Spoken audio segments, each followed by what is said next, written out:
Thank you for downloading this in-ear entertainment podcast. You're listening to Shakespeare's Sonnets.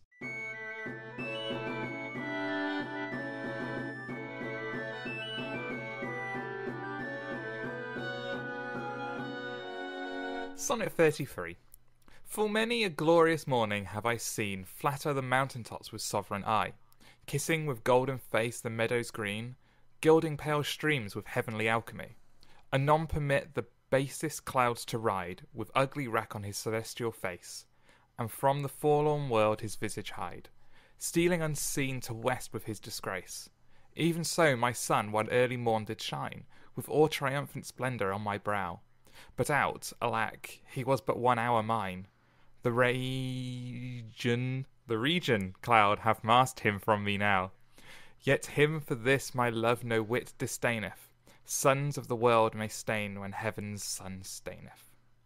Ooh, that was good. That was Sonnet 33 with F's rather than TH's. I'm Mark Chatterley, and I am joined by... he looks very chilled out and relaxed today, and he lives in Wales, and his name is... Thierry Heles. I've lost my patter today. I haven't quite fully woken up. That was Sonnet 33. Did I say that? This is Shakespeare's Sonnets. Yeah. We're going through all the sonnets. We're talking about them. And this one, I think... it's very nice. It's not very nice, but there's quite a lot of meter in it, which is quite nice. Yet him for this my love no whit disdaineth is very iambic pentameter. I quite liked it when I got to that bit. So it's got quite a nice meter to it, but it's an awful sonnet, or so I'm claiming. There, we're done. I wouldn't say it's awful. It's just sad. He's sort of realizing that. Well, the glasses have come off. He's sort of seeing the truth here and realizing that there isn't. Not everything is perfect in his world, and it was just basically the sun flattering him. And oh, really? I see. I didn't read it like that at all. That's not my reading of it. Oh, go on. How did you read it? I read it as it's basically something happened between him and the youth, and I don't know if it was an argument or he realised that youth isn't returning his love. Oh. But that's the way I read it. And the morning flatters the mountain top, so it's basically it kisses the golden face. It gilds the pale streams with heavenly alchemy. So it's basically showing something that's not really the way it is.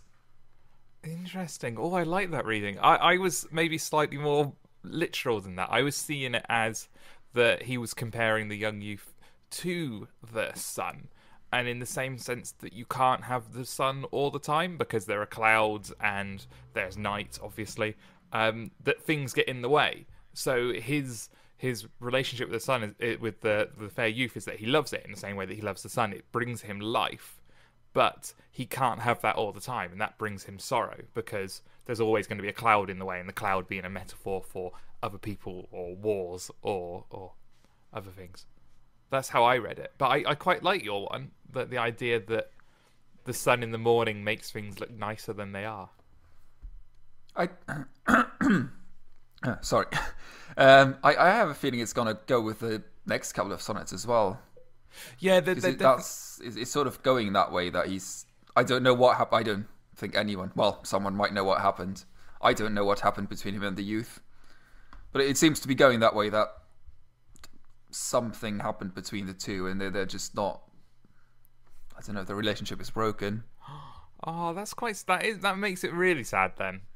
My reading wasn't so sad, but that does make it a very, very sad sonnet. So this is the first chink in his armour, essentially. That's the way I saw it. Unless it's all the snow being outside, that makes me sad, and I just see sorrow everywhere. Do you not like snow? Snow's amazing. It's the snow is fine. It's the slush that's annoying, and having to walk home in the ice, and yeah. I love it. I love it all. My next door neighbour kids came around the other day because I don't play in the snow because apparently adults, it's frowned upon if you play in the snow. So we got this big garden. And the neighbour kids came and knocked on my door and went, "Can we build a snowman in your garden?" And I was like, yes, you can. And so I now have a snowman staring at me, which is quite cool. Although his face mounted off yesterday, which makes him a bit creepy. That's a bit creepy. Yeah, this snowman with just indents for eyes rather than what was there. It's a bit creepy. Ah, well. Yes. But yeah, your reading of this is actually really sad. Um, I'm sorry. I quite, but yeah, I can see why you would see that. Yeah, but out alack, he was mine one. He was but 1 hour mine, Yeah. and the region cloud has masked him from me now. So there is a sense. See, mine fits the second half, I think, which is the removal. The he's been removed away, or the young youth's been removed away, rather than it being a physical thing. Something's got in the way. Whereas yours is you're taking that as more of a metaphorical. Yeah, I was reading it as a metaphor. So is Shakespeare more literal or metaphorical? That's where we are now. But it's very. I like it. It does start with some nice images. I do like that. I do like the imagery. Yeah, it's hard to read. The first couple of lines seem to be in the wrong order. Full many, starting with the word full, is very odd. Full many a glorious morning have I seen, flatter the mountain tops with sovereign eye. It's a bit Yoda-like. Full many a glorious morning. In the worst Yoda impression in the world, that was, wasn't it? That was atrocious. That would render the sonnet quite ridiculous, but it could be funny reading it as Yoda. Yoda reads the sonnets. That's the next podcast we're going to do. Oh, that's Star Wars Episode 7 for you. Oh God, I need to patent that idea before it gets stolen. Didn't Yoda die? Didn't he die? I thought he died. Yeah, it's George Lucas. He'll just go back and edit that scene again.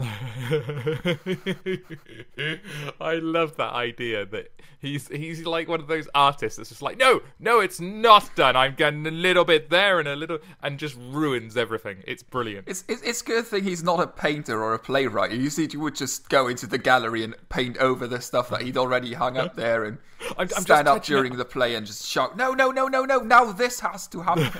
I've come up with a better line.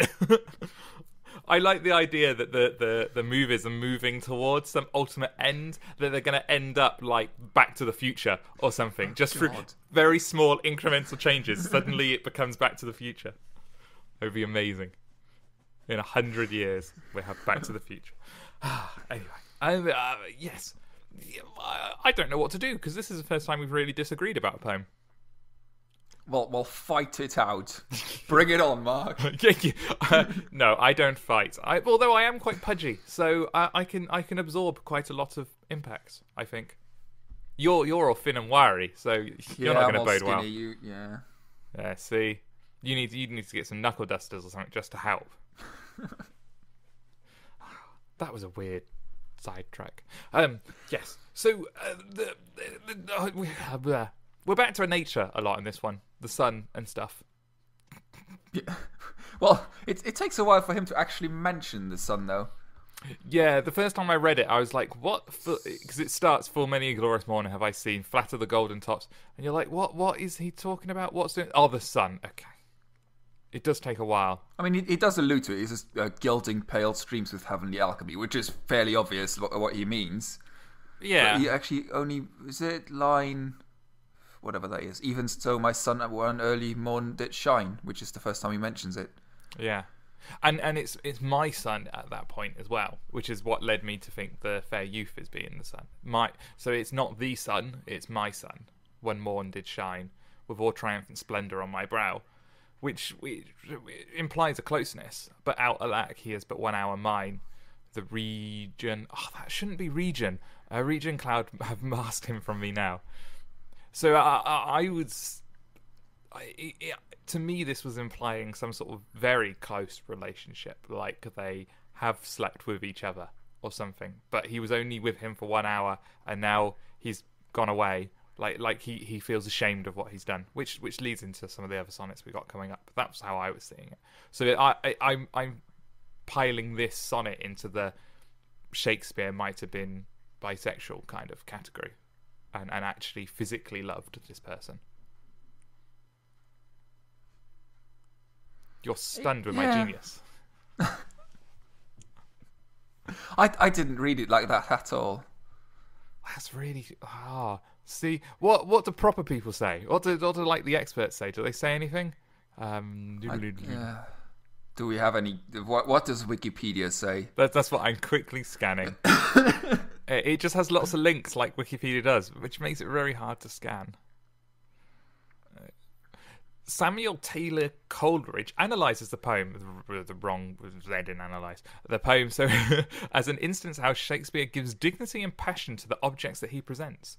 Unaided by any previous excitement, they burst upon us at once in life and in power. That doesn't really help. Yeah, that didn't say anything at all. No, that was a useless that was two just sentences. A lot of words. Yeah. See, this is why I know this whole podcast has been sold as the idea of non-academic. It's because I hate that the way of writing in academia where they use paragraphs to say nothing, and it really winds me up as someone who's strived. I've strived for you're academic, Mark. Yeah, for good, clear, concise English, and then you get into academic writing and you just want to kill yourself when you read these dissertations, and yeah, sorry if I'm offending anyone. In fact, you want to kill yourself when you're writing them. Yeah, well, yeah, and that's the point, and the whole system propagates itself. No one wants to read those kind of academic, fluffy, saying nothing things. They're skim-read by tutors, so the tutors don't want to write them. The students don't like writing them because the way of writing is so alien to them. So why do we keep reinforcing this? As if it's some useful skill that people are going to need when they get out in the real world? It's a skill that's only propagated in academia to be used in academia. It's horrid. Well, I guess it's you can transfer it to politics. Saying a lot without saying anything is quite a skill that you would need as a politician. That's true, but that I think should be illegal. That's one step above. I hate that. We should outlaw anything that politicians do. They should tell the truth. That's what it comes down to, and admit when they've messed up. Yes, I'm sorry. I'm human. I had to make a decision. I made the wrong decision, and now these people are suffering. But we're doing whatever we can to lessen their suffering and make it better. That's what a politician should say. Yeah, but then the Daily Telegraph and the Daily Mail and whatever the opposition is at the time will go, no, you have to leave. Yes, you need to resign. But it was that thing with the pasty tax that we had, where suddenly all the politicians were going into Greggs, as if they knew there was a company called Greggs, and it was just yes. And Cameron did that really horrible. Oh, he did the whole train station, and then they found out that one closed years and years and years ago, so he couldn't have gone there. And I just don't understand what would have been wrong with him going, no, I've never eaten a pasty. I will admit, I've never eaten a pasty. I'm going to go try one tonight. I'm going to stop by on my way home. There's nothing wrong with him saying that. I understand. I'll go on. I've never seen Star Wars tonight and eat a pasty. Yeah, well, exactly. There's nothing innately wrong with being who you are. And he is not the kind of person who eats a pasty. He's the kind of person who eats foie gras with a caviar topping, which I've never had. So there's nothing wrong with that. No, exactly, and it just winds me up that they feel they have to lie, and no one is in any sort of false delusion that these people represent us, as in normal people. And I know I'm not particularly normal. They're not. So the politicians are bred from the age of 4. They go through special nurseries, and then they go to private, or as we call them in this country, public, which makes no sense, schooling. Then they go to Eton. Then they go to finishing schools. Then they have tutors all through their lives. And no one is under any illusion that the people in government actually are representative of us. So stop pretending that you are. Winds me up. This has just turned into a Mark's political rant, hasn't it? I'm sorry. What sonnet are we on? Today's Labour podcast is brought to you by Mark Chatterley. Oh, I really wish I was clever enough to do a politics podcast, because I would love it, but I'm just not. I just look at the people and go, I don't like him, he's lying. Yeah, he's all right. He's not too bad. I could have a pint with him. That's my judge of a good politician. Could I have a pint with them without wanting to punch them in the face? Yeah. David Cameron fails that test, I'm afraid. Yeah, I wouldn't want to do anything in the world with him. Just no. And I feel that Nick Clegg is one of the few people who I could actually bully, and that seems bizarre to me. Yeah. He has a very punchable face as well. Yeah, I've just always classed myself on the bottom rung, the person that always gets picked on by other people. And then Nick Clegg comes along and just quite happily lays down and lets people walk over him. And it's really such an odd... The one person who's lower than me on the social scale is Nick Clegg. How did we even get on to that? I'm not sure. I think we started talking about the sun at some point. Yes. We've probably used up nearly all our time on Mark's political rant. I'm sorry. But we disagree. And that's unusual for us, I think. We usually roughly have the same interpretation. It makes it more interesting, though. It shows that it's not academic, because if this were academic, we would have exactly the same opinion, just expressed with different complicated words. Exactly. And yes, I agree with that.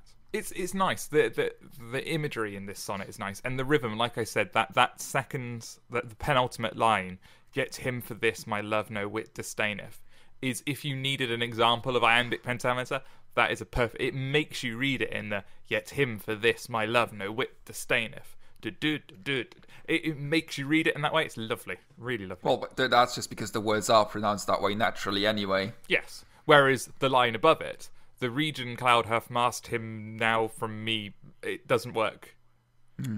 And so to say, I think that's again one of my issues, to say that Shakespeare always writes in iambic pentameter is a bit of a fudge. It's a bit of a stretch. He doesn't. I mean, there's a few lines where he. He wrote 154 of them. There's bound to be a couple of lines where he screwed up. Just no, I can't be bothered. Yeah. You could just see him sat there going, "What right? Do you think Shakespeare ever did that? What I do when I'm attempting to write poetry is going, what rhymes with this word?" And then just squeeze a line into that word, and then go, "Well, I could make this word. It'd be better if it was this word, but then I have to change the previous line." And you're surrounded by rhyming dictionaries, which are a wonderful thing to own. If you know somebody who likes writing poetry, buy them a rhyming dictionary. It's the funnest thing to open on Christmas Eve. On Christmas Eve, Christmas Day, depending on when you open presents. Well, it would be Christmas Eve for me, but yeah. Yeah, because you're weird. You open presents on Christmas Eve. Yeah, I don't have to wait for Christmas Day. You're one it's day... nicer. I also get presents on the 6th of December, so we have 2 in December, which is fun. What? That's it. I'm moving to Luxembourg. That's we have St. Nicholas, which turned into Santa Claus eventually, is on the 6th of December, and then on Christmas Eve it's Baby Jesus. So you get 2. That's amazing. That's okay. I'm moving. That's kind of. We haven't really said a lot about the sonnet. I apologise, but I think that's about all our time. Sorry, people, but come in next time for a proper sonnet, or maybe some more political rants. That or Tom Cruise, whatever we fancy. Go on. I shall let you read it while I take some more coffee, because the coffee's obviously doing me good. Sonnet 33. Full many a glorious morning have I seen flatter the mountain tops with sovereign eye, kissing with golden face the meadows green, gilding pale streams with heavenly alchemy. Anon permits the basest clouds to ride with ugly wreck on his celestial face, and from the forlorn world his visage hide, stealing unseen to west with this disgrace. Even so my sun one early morn did shine, with all triumphant splendour on my brow, but out, alack, he was out. Oh, that was going so bloody well. I like the fact that when you stumble, you just stop. You make no pretense to carry on. No. But out, alack, he was but 1 hour mine. The regent cloud hath masked him from me now. Yet him for this my love no whit disdaineth. Sons of the world may stain when heaven's sun staineth. Excellent. That was Sonnet 33 of Shakespeare's Sonnets. I'm Mark Chatterley, and you've been listening to Shakespeare's Sonnets. You can follow me on Twitter with @Nufkin, or you could talk. I only have you on a little screen. I can barely see you. But my name has been Thierry Heles, and you can follow me on Twitter @SoundOfSeagulls. Excellent. Thank you very much. We shall see you next time for Sonnet 34. Bye. Bye.